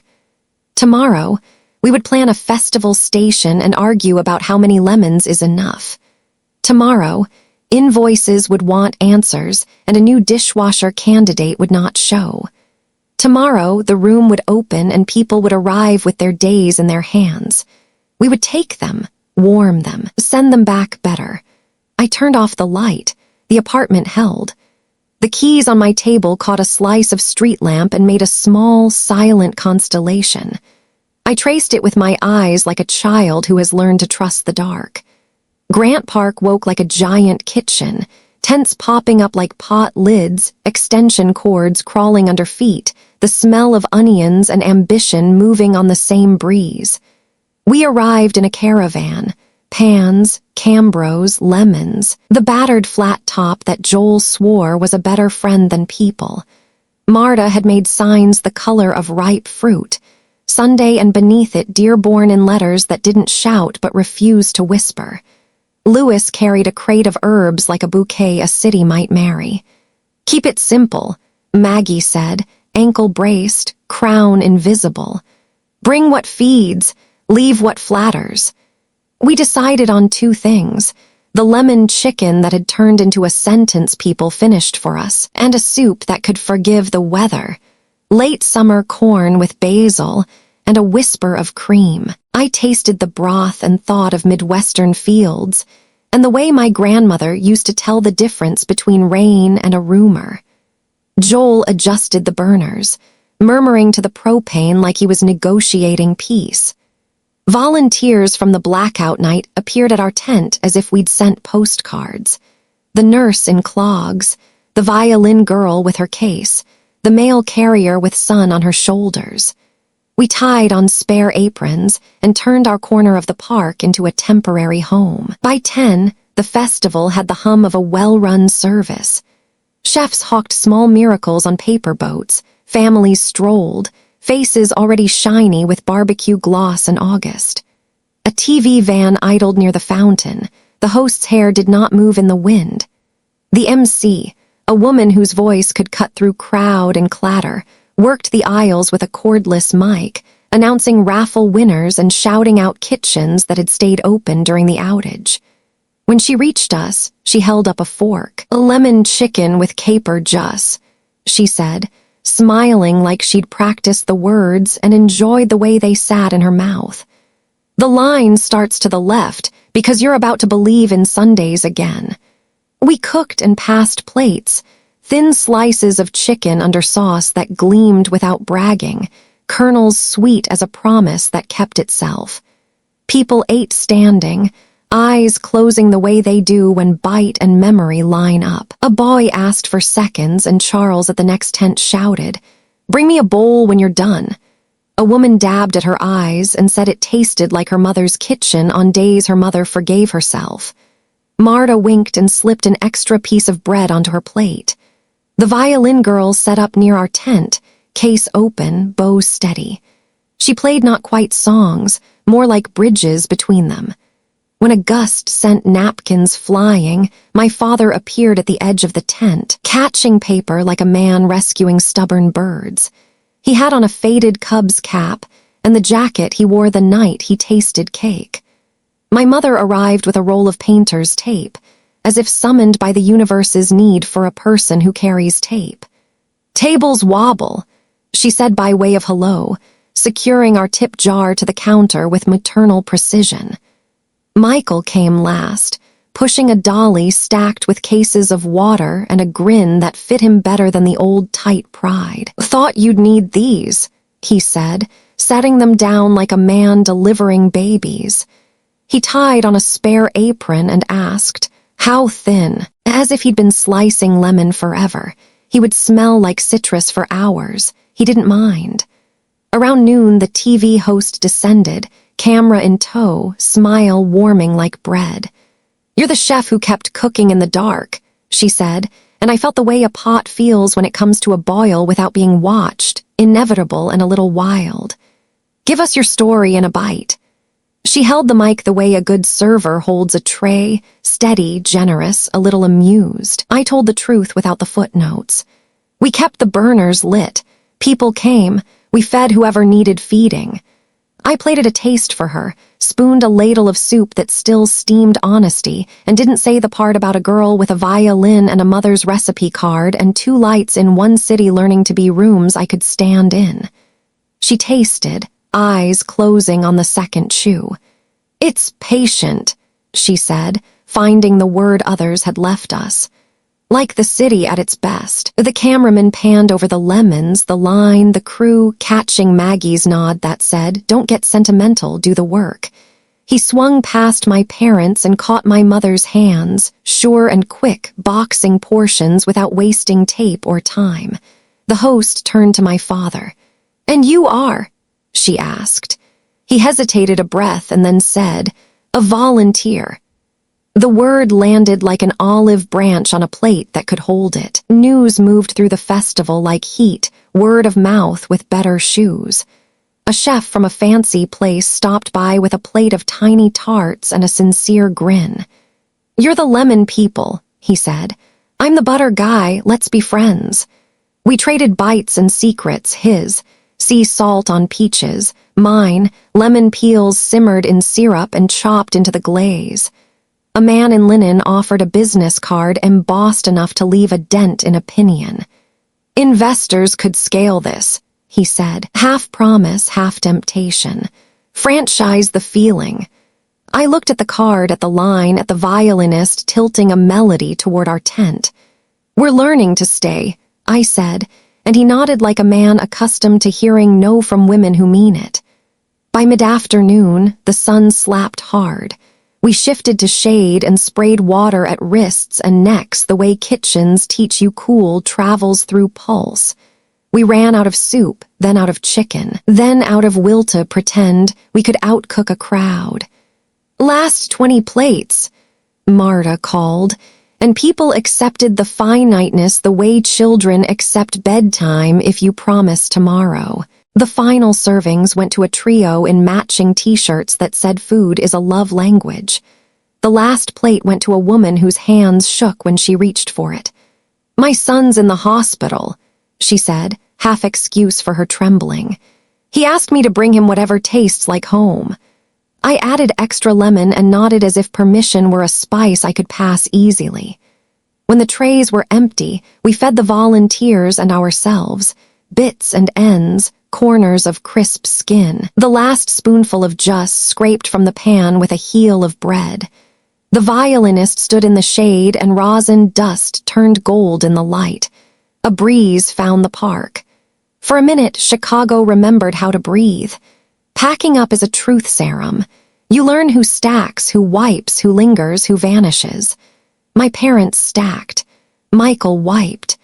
Maggie lingered, as monarchs do, because leaving too quickly makes a room feel abandoned. Joel coiled cords like a man who knows tangles are poverty. Louis saved herb stems for stock because he is a poet who speaks parsley. On our way out, the MC caught my elbow. "One last thing," she said, and led me to the stage. "We're thanking the kitchens that fed us when the grid forgot us. Come say a name." I looked at my crew, lemon-streaked, tired, delighted, and at the crowd, sunburnt and sated and still willing to clap. "Sunday," I said into the mic, the word rolling out over the park and back again. Both of them. The cheer wasn't loud. It was warm, which is better. It felt like a pot set down on a table that knows it is ready. Back at Dearborn, we unloaded the van in the blue hour, that mercy between day and night. The dining room smelled like its own clean. I set the award, an acrylic thing meant to catch light, on a shelf no one would look at. The staff drifted off to showers and naps and nights they had earned. My parents stood by the door, uncertain about the choreography of exit in a room that used to ask me to leave. "Dinner?" my mother asked, almost shy. "Not here," I said, and she flinched before I added, "at Clark Street. The radiator hisses, but the table's steady." My father looked at my face for the joke. Finding none, he nodded. Michael texted, "I'll bring salad." Wash, spin, salt, I thought, smiling. At home, I laid out plates that didn't match on purpose and set a lemon in the center like a small sun you can cut. I cooked the simplest food I know. Pasta with garlic toasted to the edge of honesty, good olive oil, parsley that didn't apologize, lemon zest at the end to remind the mouth to pay attention. My parents sat, awkward in my smallness, learning the physics of a table that holds without judging. We ate. We spoke in a new grammar, short clauses, long listening, laughter that didn't need a story to justify itself. My father offered to fix the sticky cabinet. My mother asked where I'd put a Christmas tree if I ever did such a thing. Michael washed dishes after, sleeves rolled up, the curve of his back familiar in a way that made the room 30 years and 3 blocks smaller. No toasts, no verdicts, just the clatter and hush that follow a meal that has done its job. After they left, I stood at the sink and let the water run over my hands until the day thinned.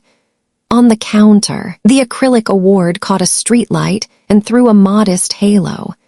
Next to it, the 2 recipe cards and the teenager's pencil note made their small, lopsided stack. I tucked the note behind my grandmother's lemon cake and felt, for the first time, like the past had room to sit without knocking over the future. The phone buzzed with a message from the linen service, a reminder from the bank, a photo from Marta of Louis asleep on a bus with basil on his shirt. I answered what needed answering and left the rest to morning. I turned off the lights. The apartment held. The radiator hissed like a cat that had decided it lived here. I lay down in the dark and listened to a city that had learned me and a kitchen that would want me again in a few hours. Sleep came slow, like soup thickening. Before it took me, I saw the park again, tense like promises, a violin thread, my mother's hands boxing food, my father catching napkins, my brother slicing lemon thin as forgiveness. The line moved, the plates emptied. The sun tilted toward evening. Tomorrow the doors would open. Tomorrow someone would walk in with a day too heavy to carry. Tomorrow we would make room. The weeks after the festival carried a softer rhythm, like the city had exhaled and wanted us to match its breath. Sunday and Dearborn both found their pace, not perfect, never easy, but steady, like a song that knows its chorus. The tables filled, the soup simmered, the lemons kept shining, and my hands no longer trembled when I signed invoices or unlocked 2 different doors in one day. I had thought triumph would feel like thunder. Instead, it felt like chairs being tucked in after service, like laughter leaking out of the kitchen when a shift meal went right, like watching strangers at different tables share salt without asking. It was quiet, ordinary, the kind of joy you can stand on without looking down. One night after close, I stayed alone at Dearborn. The lights dimmed, the city beyond the windows holding its own hum. I walked the room slowly. Here was the corner where my father once raised his glass to dismiss me. Here now were tables that held families who passed bread instead of verdicts. The walls had not changed, but I had. I pressed my palm to the host stand we had sanded until it remembered kindness. I whispered the word that had carried me through everything, Sunday, and felt it echo back, not as a day of the week, but as a promise. That belonging can be built, that rejection is not the final word, that a table can break you and still be redeemed. And so my story comes to its close, though the work, the cooking, the forgiving, all of that keeps going. To you, listening now, thank you for walking with me through every page, every plate, every quiet lesson. May you find tables where you are welcomed without condition. May you have health to carry your days, peace to soften your nights, and a family, whether by blood or by choice, that reminds you daily, you are enough. If this story has touched you, I invite you to stay with me. Subscribe to the channel, share this tale, and let's keep building spaces where stories and hearts find room to breathe. Until then, I wish you health, happiness, and a home filled with warmth. From my kitchen to yours, thank you.